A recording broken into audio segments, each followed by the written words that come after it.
Designer নতুন ভিডিওতে স্বাগতম। আজ আমরা শিখব কিভাবে পোর্টফোলিওতে একটা ভালো লোগো প্লেস করতে পারি। পোর্টফোলিওতে একটা ভালো লোগো প্রেজেন্ট করে সেটা ক্লায়েন্টকে স্যাটিসফাই করতে পারে, ক্লায়েন্ট অ্যাট্রাকটিভ হতে পারে এবং এমনকি আমরা সেটা ক্লায়েন্টকে সেলও করতে পারি। দেখব যে কিভাবে লোগো ব্রিফ থেকে শুরু করে সেটা মাইন্ড ম্যাপিং কিংবা স্কেচ থেকে ডিজিটালাইজ পর্যন্ত নিয়ে যেতে পারি। তো চলেন শুরু করি। প্রথমে আমরা লোগো ব্রিফ নিয়ে কিভাবে লোগো ব্রিফ কালেক্ট করতে পারি, কোথা থেকে কালেক্ট করলে ভালো হয়, বা লোগো ব্রিফটা আসলে কি। প্যাশন, আমরা যারা পোর্টফোলিওতে কাজ করে থাকি তারা অনেকেই ডেমো প্রজেক্ট কিংবা প্যাশন প্রজেক্ট বলে থাকি। তো সেটা প্র্যাকটিস করার জন্য পোর্টফোলিওতে দেই, কিন্তু অনেকে প্রপারলিভাবে সেটা দেই না। তো আমরা যদি লোগো ব্রিফটা ঠিকমতো একটু যদি ক্লায়েন্টের আদলে সেটা তৈরি করি এবং প্র্যাকটিস করি, সেই অনুযায়ী আগাই, সেই অনুযায়ী যদি লোগো ডিজাইন করি, তাহলে আপনার লোগোটা জেনেরিক হওয়ার সম্ভাবনা কম। আপনি ইউনিক থাকলেন, আপনার ক্লায়েন্টকে আকৃষ্ট করতে পারলেন। তো চলেন আমরা দেখি লোগো ব্রিফ কোথা থেকে কালেক্ট করতে পারি। গুগলে আসার পর আমরা যদি লোগো ব্রিফ জেনারেটর নামে সার্চ দিই, তাহলে দেখতে পাবো যে বিভিন্ন ধরনের ওয়েবসাইটের list, good brief, fake clients, brand brief. তো এখান থেকে যদি আমরা গুড ব্রিফে ক্লিক করি, তাহলে আমরা এরকম একটা ইন্টারফেস দেখবো, যেখানে জেনারেট দিলেই অটোমেটিক্যালি ব্রিফ চলে আসবে। তো এখান থেকে আপনি ব্র্যান্ড আইডেন্টিটি, ইলাস্ট্রেশন, প্যাকেজিং, যেই কিছু আপনি ব্রিফ চাইতেছেন সেটা নিতে পারবেন। বিভিন্ন ইন্ডাস্ট্রিও দেখতে পাইতেছেন, রিয়েল এস্টেট, ট্রান্সপোর্টেশন, ফুড। তো আমি জেনারেটে ক্লিক দিলাম, টেকনোলজি থেকে এরকম একটা ব্রিফ চলে আসলো। তারপরে একটার পরে একটা ব্রিফ আসতেই থাকবে, আপনি যদি জেনারেট দেন আপনার যেটা ভালো লাগে সেটা আপনি চুজ করলেন। আমি র্যান্ডমে ক্লিক করলাম, র্যান্ডমে ক্লিক করার পর দেখতে পাবো যে আপনাকে প্রত্যেকটা ইন্ডাস্ট্রি থেকে একটা করে ব্রিফ দেবে। ওয়াটার হুইল, তারপর আরেকটা আমরা সার্চ দিয়ে দেখি, গ্লাস লাইন। এই মোটামুটি এটা আমার ভালো লাগতেছে, আমি এটা নিয়েই কাজ করব। লোগো ব্রিফের পরেই আমাদের দ্বিতীয় কাজ হলো মোড বোর্ড ক্রিয়েশন করা। আমি সাধারণত মাইক্রোসফটের ওয়ার্ড বইটি ইউজ করি। ওইটাতে নর্মালি ফ্রিতে ইউজ করা যায়, আনলিমিটেড টাস্ক বা প্রজেক্ট আপনি তৈরি করতে পারবেন। এরকম ওপেন করলে এরকম একটা ইন্টারফেস আসবে। সফটওয়্যারটা ওপেন করলে আপনি এটা মাইক্রোসফট স্টোরে পেয়ে যেতে পারেন। আপনারা জানতে চাইলে পরবর্তীতে এটা নিয়ে একটা ভিডিও হতে পারে। নর্মালি এগুলো আমি ডিলিট করে দিই। ডিলিট করার পর আমি জাস্ট এই যেখান থেকে যে ব্রিফটা কালেক্ট করছি ওইটা ওই মাইক্রোসফট ওয়ার্ড বইটি নিয়ে আসি। নিয়ে আসার পর তারপরে মুড বোর্ড তৈরি করার পর আপনার রেফারেন্সেস, ইমেজ, তারপরে ট্যাগসগুলা বসালেন।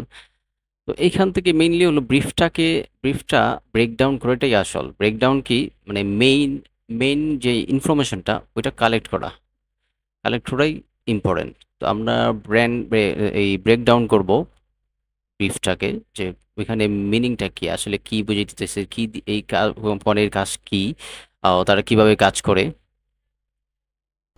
এখান থেকে প্রপার্টিটা সিলেক্ট করলাম, যেহেতু আমরা ক্লাস লাইন একটা property protection industry, software wise industry, তাও সফটওয়্যার কালেক্ট করলাম। তারপরে আর কি আছে এখানে দেখি, হোম অ্যান্ড ইমপ্লিমেন্টস, তারপরে রিসার্চ, তারপরে আছে ওয়েবসাইট ডেডিকেন home implements, our target new audience in here. We want to convey sense of delight while at the same time being modern. হোমটা দিতে পারি, যেহেতু প্রপার্টি হোম, এটা রিয়েল এস্টেট বেস, কিন্তু এখানে প্রোটেকশন দিচ্ছে, তারা প্রোটেক্ট করবে সফটওয়্যার দ্বারা বা ওয়েবসাইট দ্বারা। ক্লাস লাইন, তাদের একটি প্রোডাক্ট থাকবে, যে প্রোডাক্ট মানুষ ইউজ করতে পারবে। মেইনলি রিয়েল এস্টেট বেসকে প্রোটেক্ট করা, প্রপার্টিকে প্রোটেক্ট করাই তাদের কাজ। ক্লাস লাইন কোম্পানিটা এটাই। ব্রিফ ব্রেকডাউন শেষ হলে আমরা চলে যাব মাইন্ড ম্যাপিংয়ে। মাইন্ড ম্যাপিংটা খাতাতেই করব। নর্মালি একটা খাতাতে আপনি কোম্পানির নাম লিখবেন, লিখে ওই যে ইনফরমেশনগুলো ব্রিফ থেকে ব্রেকডাউন করছেন সেগুলা লিখে লিখে আপনার মাইন্ড ম্যাপ তৈরি করবেন, আসলে কী নিয়ে আপনি আগাবেন। এটা আপনাকে স্কেচের জন্য সাহায্য করবে। তো আমি যে ইনফরমেশনগুলো কালেক্ট করছি সেগুলো লিখতেছি। প্রোটেক্ট, তারপরে প্রপার্টির সাথে হোম জড়িত, তাই হোম লিখলাম। আপনি সিনোনিয়মগুলো ইউজ করতে পারেন, সেক্ষেত্রে গুগলের সাহায্য নিতে পারেন, বা পাওয়ার থেসারাস, অনেকগুলো সাইট আছে, ভোকাবুলারি সাইট আছে, ওইগুলো ইউজ করতে পারেন। তারপর লিখবো আমরা নামের প্রথম অক্ষর লেটার জি। তারপর যেহেতু এটা সফটওয়্যার, সেহেতু সফটওয়্যার। তারপর লিখবো ডিলাইট।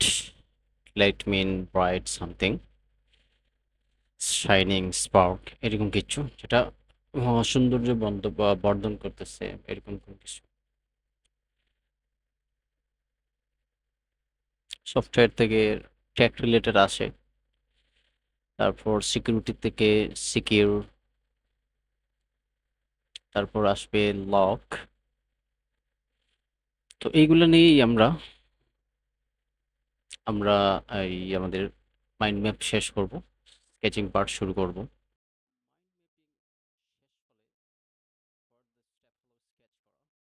আপনার ভালো আইডিয়া খারাপ আইডিয়াকে একসাথে জেনারেট করে স্কেচিং করবেন। এটা লিমিটেশন নয়, আপনি আপনার যতক্ষণ পর্যন্ত ইউনিক কনসেপ্ট বের হচ্ছে ততক্ষণ পর্যন্ত আপনি স্কেচ করে যেতেই পারেন। তো এই প্রসেসটা অনেক লং, তাই আমি সময় নিব না এখানে, দ্রুত চেষ্টা করব যে কিছু কনসেপ্ট ডেভেলপ করার পরের ধাপে চলে যাওয়ার জন্য ডিজিটালাইজেশন। কারণ অলরেডি ইয়েটা বড় হয়ে গেছে, ভিডিওটা বড় হয়ে গেছে। তো আমি এখানে পজ দিয়ে ভিডিওটা ফরওয়ার্ড করে ফেলবো। ঘন্টাখানেক ভাবে স্কেচিং করার পর আমি এই আইডিয়াগুলোই ডিসকভার করতে পেরেছি, আর এই কনসেপ্ট নিয়েই আগাতে যাচ্ছি। সবগুলা একসাথে দেখানো সম্ভব না, তো এটাকে ডেভেলপ করি। হেক্সাগন অলরেডি এক সিকিউরিটি মিন করে, তারপরও আমরা কি একটা হেক্সাগোনাল শেপ রাখবো না, এটাকে ভূমির বিপরীতে নিয়ে আসবো। হেক্সাগোনাল শেপ থেকে লাইন টুল দিয়ে আড়াআড়িভাবে প্রেস করলেই সেটা লেটার জি হয়ে যাচ্ছে। আর দুই কর্নার ধরে আপনি যদি রাউন্ড এজ কর্নারকে চেপে ধরেন, তাহলে আপনার লেটার জি সেই শিল্ডের মতো আইকনটা তৈরি হয়ে যাবে। মোটামুটি সিম্পলি আপনি যতটা কনসেপ্ট তৈরি করবেন এগুলো নিয়ে আপনি তৈরি করবেন। আমাদের ডিজিটালাইজেশন শর্ট ওয়েতে তৈরি হয়ে গেল। আমি সময় কম নিচ্ছি কারণ ভিডিওটা অলরেডি লম্বা হয়ে গেছে, আর সবগুলো কনসেপ্ট ডেভেলপ করে দেখানোর আশা করি প্রয়োজন নেই। তো এখানে লেটার জি, তারপরে উপরের পার্টটা প্রপার্টি হোম এটা মেনটেন করতেছে, নিচের পার্টটা শিল্ড মেনটেন করতেছে।